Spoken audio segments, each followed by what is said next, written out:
Olá, conselheiros e conselheiras municipais de educação de Pernambuco. Eu sou Paulo Rubens Santiago Ferreira, professor da Universidade Federal de Pernambuco, mestre e faço doutorado em educação no programa de pós-graduação em educação da UFPE. E é uma grande satisfação estar mais uma vez com vocês, depois de muitos e muitos encontros que já fizemos, participação nos congressos estaduais da UNCM, como acontecerá no próximo mês de julho no município de Triunfo, no sertão de Pernambuco. Neste dia de hoje, 16 de maio, nós faremos o nosso primeiro dos 5 encontros previstos para este terceiro módulo do curso de formação em orçamento público e financiamento da educação. Portanto, é uma grande satisfação estar aqui com vocês. Os textos dos nossos 5 encontros já estão disponibilizados na plataforma de educação à distância da UNCM e no dia de hoje nós vamos tratar dos assuntos preliminares que relacionam a educação, o município e as regras constitucionais para o financiamento da educação. Em primeiro lugar, eu quero destacar o papel e a importância do município na Constituição da República Federativa do Brasil. Como todos poderão observar, abrindo as páginas da Constituição Federal, o município é um dos 3 entes da República Federativa do Brasil. Os demais são a União Federal, os estados e o Distrito Federal, que concluem com os municípios os 3 entes da República Federativa do Brasil. Um aspecto importante a ser destacado é que todos os entes da República têm autonomia orçamentária, administrativa e financeira, independente do seu território, do seu tamanho ou das características da sua economia. Por exemplo, as capitais brasileiras têm as mesmas condições de autonomia administrativa, orçamentária e financeira daquelas pequeninas cidades do Cerrado, no Centro-Oeste, do Norte, do Nordeste, do Semiárido, do Sul e do Sudeste do nosso país. Isso significa que as regras para a elaboração dos orçamentos, como veremos no próximo encontro, para a execução dos gastos públicos, são as mesmas, não importando se o município é uma cidade eminentemente agrícola ou se também desenvolvem-se no seu território as atividades comerciais, as atividades industriais, a instalação de fábricas, dos setores atacadistas ou se são apenas municípios dependentes da agricultura familiar e das transferências de receitas dos estados para os municípios e da União para os estados e, por sua vez, para os municípios. Então eu quero aqui destacar que na Constituição Federal de 1988, o município se encontra numa posição estratégica no tocante ao direito à educação. Se você perguntar para as pessoas que não são da área educacional, talvez elas digam que a maior responsabilidade para com o direito à educação está exatamente com o governo federal, porque é maior, porque arrecada mais, porque mantém as universidades, ou com os estados que contêm os municípios no seu território. Nenhuma nem outra opção correspondem à verdade. Cabe ao município a maior responsabilidade para com a garantia do direito à educação, o acesso e a permanência com a qualidade que nós esperamos para os nossos educandos. Por quê? Porque, de acordo com os termos constitucionais, o município é o responsável para recebermos as crianças de 0 a 3 anos nas creches, durante a educação infantil aos 4 e 5 anos e dos 6 aos 14 anos, nos 9 anos do ensino fundamental 1 e 2.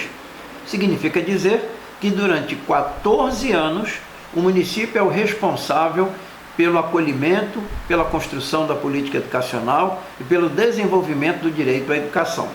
E por que é importante enfatizar esse comprometimento com o direito à educação? Porque o direito à educação é o primeiro direito social descrito na Constituição Federal de 1988. Ele está logo no início do artigo 6º, no que é acompanhado pelo direito à saúde, à segurança, à moradia, à proteção social, à previdência social e outros direitos constitucionais. Então, portanto, cabe ao município a principal responsabilidade para a construção e a garantia do direito à educação para crianças e adolescentes da maioria da população brasileira. Ninguém chega à universidade se não passar pelo ensino médio. Não se chega ao ensino médio se não se passa pelo Fundamental 2. E não se chega ao Fundamental 2 se não se iniciar pelo ensino fundamental 1. Há muitas décadas, admitia-se que as crianças pudessem chegar às escolas a partir dos 6 ou dos 7 anos de idade. Mas isso foi superado e hoje a Constituição de 1988, com todas as reformas constitucionais posteriores, nos assegura que é direito da população, é um direito do educando chegar à escola, ser recebido desde a matrícula nas creches, considera-se matrícula obrigatória a matrícula oferecida dos 4 aos 17 anos, inclusive para aqueles e aquelas que não tiveram condições de concluir a sua escolaridade na idade adequada para os ensinos fundamental 1 e 2 e para o ensino médio. Feita essa apresentação inicial, eu quero destacar, portanto, a importância dos conselhos municipais de educação, sejam eles os conselhos gerais ou os conselhos municipais de controle social e acompanhamento da execução dos recursos do novo Fundeb. Mas antes de iniciarmos esse assunto, que será objeto da pauta de um outro encontro até o próximo dia 20, eu quero mais uma vez destacar quais são os princípios educacionais que norteiam a atuação dos educadores, que devem orientar a atuação dos pais, dos estudantes, dos servidores, da comunidade escolar, em prol da execução dos objetivos, diretrizes e metas previstas nos planos nacionais, planos estaduais e nos próprios planos municipais de educação. Nós vamos encontrar na Constituição, como vocês poderão observar ao abrirem o texto constitucional, algumas informações estratégicas. Por exemplo, o dever do Estado para com a educação, como nós observamos no artigo 208, estou aqui ao meu lado com o computador aberto, exatamente na página da Constituição Federal, onde estão os artigos pertinentes à educação. O primeiro deles, no artigo 6º, a educação como direito social. Em seguida, nós vamos ver que é dever do Estado para com a educação, e esse dever vai ser garantido mediante educação obrigatória gratuita dos 4 aos 17 anos. Aos profissionais de educação está assegurada a liberdade e a autonomia pedagógica. Nós não podemos admitir qualquer cerceamento, qualquer controle da atividade pedagógica por parte do docente, até porque a sua liberdade e a sua autonomia são amparadas constitucionalmente no exercício da função educativa. Também na Constituição Federal, antes do artigo 208, nós vamos encontrar no artigo 206 que o ensino vai ser ministrado baseando-se nos seguintes princípios: igualdade de condições para o acesso e permanência na escola, liberdade de aprender, ensinar, pesquisar e divulgar o pensamento, a arte e o saber, pluralismo, olhem que importante, pluralismo de ideias e de concepções pedagógicas e coexistência de instituições públicas e privadas de ensino. Esse inciso 3º do artigo 206 da Constituição é essencial para que possamos construir democraticamente os projetos político-pedagógicos das escolas, assegurando a liberdade de ensino para os docentes e a liberdade, de aprendizado para os discentes das redes municipais e das redes estaduais da educação básica no país. Mas o inciso 5º deste artigo 206 fala da valorização dos profissionais da educação escolar mediante a garantia da existência, da aprovação dos seus respectivos planos de carreira e também a garantia do acesso exclusivamente mediante concurso de provas e títulos.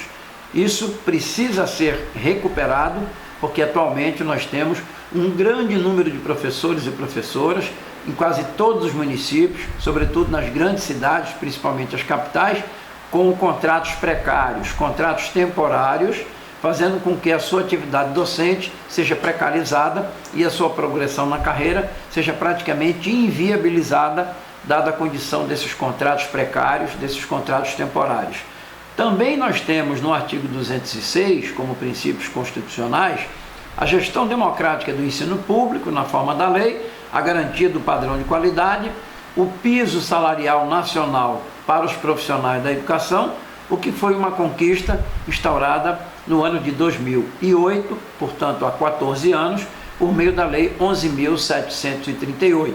Nesta ocasião, eu era deputado federal, fui titular da comissão que debateu e aprovou a Lei do Piso Salarial Nacional dos Profissionais da Educação e todos e todas são testemunhas da batalha dos profissionais da educação para que anualmente prefeitos e governadores paguem integralmente aos que são no efetivo exercício da função docente ou nas funções associadas ao desempenho docente a correção integral do valor do piso previsto por portaria do governo federal, seguindo a mesma correção dos valores per capita que são considerados nas matrículas no cômputo do Fundo para a Educação Básica, o Fundeb. Eu quero, portanto, conciliando as atribuições do município para com o direito à educação, com os princípios educacionais previstos na Constituição Federal de 1988, apontar a importância estratégica da política municipal de educação, a importância estratégica da fiscalização, tanto da elaboração do orçamento municipal da educação, quanto da sua execução. Vamos ver nas aulas subsequentes de que forma se dá esse processo de elaboração e execução dos orçamentos e como é que nós vamos encontrar os recursos para a educação vinculados a um percentual dos orçamentos públicos, tanto para a União, quanto para os estados, Distrito Federal e para os municípios. Voltando às diretrizes que estão incorporadas no texto que foi apresentado na plataforma de educação à distância da UNCM, eu quero dizer que, com os princípios educacionais amparados pela Lei de Diretrizes e Bases da Educação de 1996 e suas reformas posteriores, nós temos, portanto, bases constitucionais, bases legais muito claras para a manutenção e desenvolvimento do ensino e para a valorização dos profissionais da educação ao longo do século XX. Mas nos chama a atenção que, ao longo do século XX, nós só vamos ter a consolidação dos recursos específicos para garantirmos o financiamento da educação a partir da Constituição de 1988.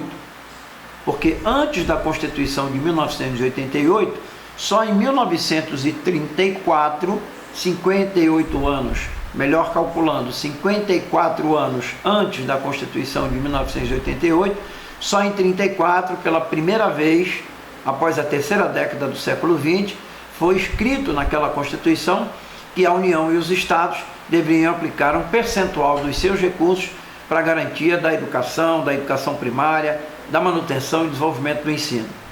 Essas garantias desapareceram na Constituição de 37, houve um ensaio para que elas voltassem na Constituição de 1946, mas elas só se estabeleceram e estão presentes até hoje na Constituição de 1988. Para a União, como veremos nos próximos encontros, pelo menos 18% da sua receita corrente líquida de impostos. Não estão computadas as contribuições sociais arrecadadas pela União. Para os estados, o Distrito Federal e os municípios, respectivamente, pelo menos 25% de um conjunto de receitas próprias e de transferências. Essa regularidade da exigência de que percentuais mínimos sejam aplicados na manutenção e desenvolvimento do ensino e na valorização dos profissionais da educação, se não resolveu até hoje a questão da precarização do ensino, da baixa remuneração dos profissionais, a falta de infraestrutura nas escolas, mas permitiu uma previsibilidade, uma regularidade na utilização de recursos públicos para a manutenção e desenvolvimento do ensino e para a valorização dos profissionais da educação. Nos próximos encontros, nós vamos observar quais são as características desse sistema de vinculação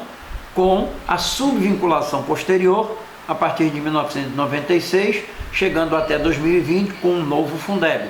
Mas esse é um assunto dos nossos próximos encontros. Então, nesta aula de hoje, dia 16 de maio, eu quero deixar para vocês, em primeiro lugar, a importância estratégica do município para a garantia do direito à educação,